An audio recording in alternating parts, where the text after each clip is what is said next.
Item ಯಾವುದೇ ಇರಲಿ try ಮಾಡಿ ಆಚಿ ಚಿಕನ್ ಮಸಾಲಾ. ಆಚಿ ಚಿಕನ್ ಮಸಾಲಾ. ನಾಗೇಂದ್ರ ಪ್ರಸಾದ್ ಅವರು ಮೇಡಮ್ ದಿನಕ್ಕೆ ಸುಮಾರು 1 ಕೋಟಿ ಹೌದು ದಾನ ಧರ್ಮ ದೇಣಿಗೆ ಕಾಣಿಕೆ ಬರಲ್ಲ, ಅಕೌಂಟಬಿಲಿಟಿ ಇಲ್ಲ.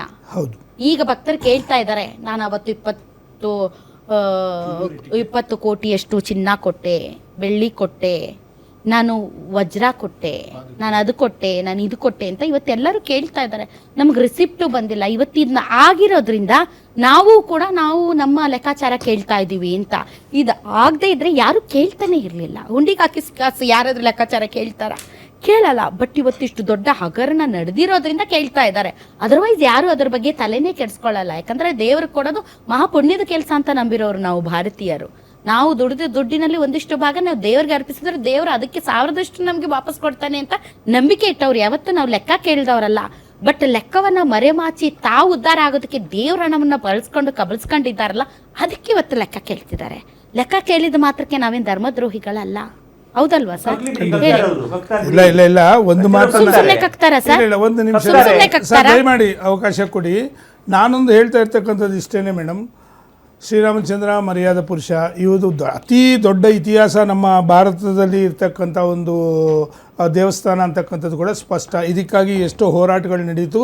ತಾವೊಂದು ಒಳ್ಳೆ ಮಾತನ್ನು ಹೇಳಿದ್ರಿ. ಯಾಕೆ ಅಂತಂದರೆ 1 ರೂಪಾಯಿ ಖಾಲಿ ಇಟ್ಕೆಯನ್ನು ಒತ್ಕೊಂಡು ನಡ್ಕೊಂಡು ಹೋಗಿರ್ತಕ್ಕಂಥವ್ರು ಇದ್ದಾರೆ ಮೇಡಮ್. ಅಷ್ಟು ಕಷ್ಟಪಟ್ಟು ಅವ್ರ ಮೇಲೆ ಖರ್ಚು ಅಷ್ಟೊಂದು ಅವ್ರ ಮೇಲೆ ಭಕ್ತಿ ಇತ್ತು. ಆ ಒಂದು ದೇವಸ್ಥಾನ ಉಳಿಸ್ಕೋಬೇಕು, ಇತಿಹಾಸವನ್ನು ಉಳಿಸ್ಬೇಕು ಅಂತಕ್ಕಂಥದ್ದು ನಡೆದಿತ್ತು. ಆದರೆ ಇವತ್ತು ಟ್ರಸ್ಟ್ ಇಲ್ಲಿ ನಡೆದಿರ್ತಕ್ಕಂಥದ್ದು ಕೆಲವು ಗುಂಪುಗಳಿಂದ ಇಲ್ಲಿ ಒಂದು ರೀತಿ ಹಗರಣ ನಡೆದಿರ್ತಕ್ಕಂಥದ್ದು ಸ್ಪಷ್ಟ ಆಗುತ್ತೆ. ಆದರೆ ಟ್ರಸ್ಟು ಮತ್ತು ರಾಜ್ಯ ಸರ್ಕಾರ ಹೇಳ್ತಾ ಇದೆ ನಾವು ಪಾರದರ್ಶಕವಾಗಿದ್ದೀವಿ, ಒಳಗಡೆ ನಡೆದಿರ್ತಕ್ಕಂಥದ್ದು ಸ್ಪಷ್ಟ, ಇದಕ್ಕೆ SIT ರಚನೆ ಮಾಡಿದ್ದೀವಿ. ಇಷ್ಟು ವರ್ಷ ರಾಜಕೀಯ ಅನುಭವ ಇರೋರು, ಒಂದು ನಿಮಿಷ, ಇಷ್ಟು ರಾಜಕೀಯ ಅನುಭವ ಇರೋರು ನೀವು, ಟ್ರಸ್ಟ್ ಹೇಳ್ತಾ ಇದೆ ನಾವು ಮಾಡಿಲ್ಲ, ಟ್ರಸ್ಟ್ ನ ಈ ಸದಸ್ಯರೆಲ್ಲ ಹೇಳ್ತಾ ಇದ್ರೆ ನಾವು ಮಾಡಿಲ್ಲ, ಸಣ್ಣ ಪುಟ್ಟದವರು ಮಾಡಿದ್ದಾರೆ ಅಂತ ಹೇಳೋದನ್ನ ಯಾರಾದ್ರೂ ಪ್ರಜ್ಞಾವಂತ ನಾಗರಿಕರು ನಂಬ್ತಾರ? ಇದನ್ನ ನೀವು ಮುಂದಿನ ವಿಚಾರ ಕೇಳಲಿಲ್ಲ. ಈ ಕಾರಣಕ್ಕೆ ಅಂತಲೇ SIT ರಚನೆ ಮಾಡಿರೋದು.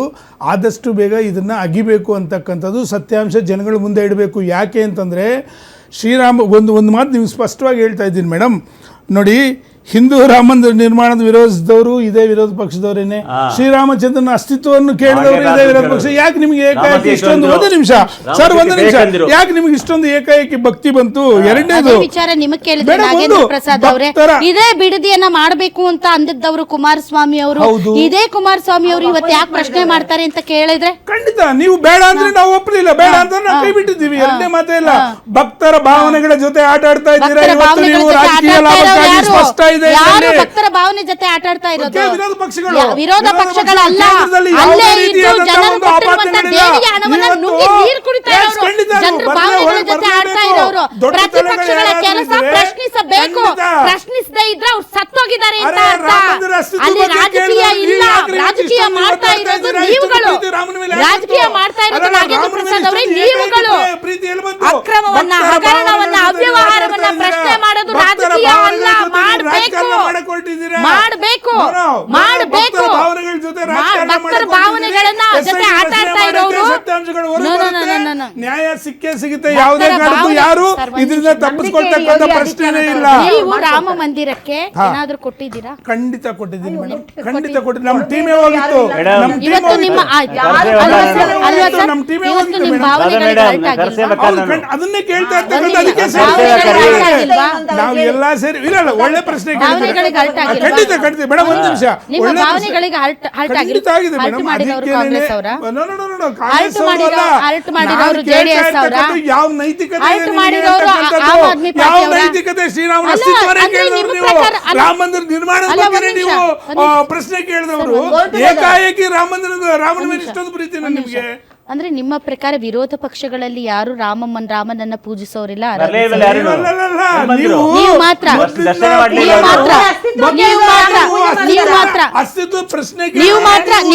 ರಾಮನ ಆರಾಧಕರು. ನೀವು ಬಿಜೆಪಿ ಅವರು, ನೀವು ಜೆಡಿಎಸ್ ಅವರು ಒಂದ್ ನಿಮಿಷ, ಬಿಜೆಪಿ ಅವರು ಜೆಡಿಎಸ್ ನೀವು ಹಿಂದೂ ಸಂಘಟನೆಗಳು, ಬಿಜೆಪಿಯವರು, ಬಿಜೆಪಿಯ ಅಂಗ ಪಕ್ಷಗಳು, RSS ಸೇರಿದಂತೆ ಇತರೆ ಸಂಘ ಸಂಸ್ಥೆಗಳು, ಅದರ ಕೆಳಗಡೆ ಇರೋರು ಮಾತ್ರ ರಾಮನನ್ನ ಪೂಜಿಸುವವರು. ಒಂದ್ ನಿಮಿಷ, ಇವತ್ತು ಯಾರು ಪ್ರಶ್ನೆ ಕೇಳ್ತಾ ಇದ್ದಾರೆ?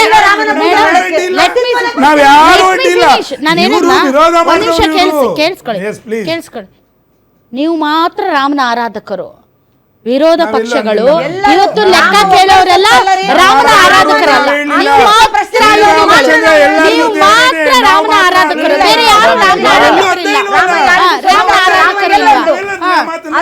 ಹಾಗಾದ್ರೆ ನಿಮ್ಮನ್ನ ಯಾರು ಪ್ರಶ್ನೆ ಮಾಡಬಾರ್ದು. ರಾಮ ಮಂದಿರ ನಿಮ್ಮನ್ನೇ ಆಸ್ತಿ, ರಾಮ ಮಂದಿರ ನಿಮ್ಮ ಆಸ್ತಿ, ನಿಮ್ಮ ಬಿಜೆಪಿ ಮತ್ತು ನಿಮ್ಮ ಪಕ್ಷಗಳ ಆಸ್ತಿ ರಾಮ ಮಂದಿರ. ಯಾರು ಪ್ರಶ್ನೆ ಕೇಳಬಾರ್ದು. ಅಖಿಲೇಶ್ ಯಾದವ್ ಫಸ್ಟ್ ಗೆ ಈ ವಿಚಾರಕ್ಕೆ ತಲೆ ಎತ್ತಿದಾಗ ನಿಮ್ಮಂಗೆ ಎಲ್ಲರೂ ಹೊಯ್ಕೊಂಡ್ರಲ್ಲೂ ಕೂಡ. ಇವತ್ತು ಅದೇ ವಿಚಾರ ಹೊರಗಡೆ ಬಂದು ಅವ್ಯವಹಾರ ಆಗಿದೆ ಅಂತ ಸ್ವತಃ ಸರ್ಕಾರ ಒಪ್ಕೊಂಡಿದೆ. Thank you very much. ಇಷ್ಟೊಂದು ಕಾರ್ಯಕ್ರಮದಲ್ಲಿ ಭಾಗವಹಿಸಿದ್ದಕ್ಕಾಗಿ. ಒಂದಂತೂ ಸತ್ಯ, ರಾಮ ಯಾರ ಆಸ್ತಿನೂ ಅಲ್ಲ.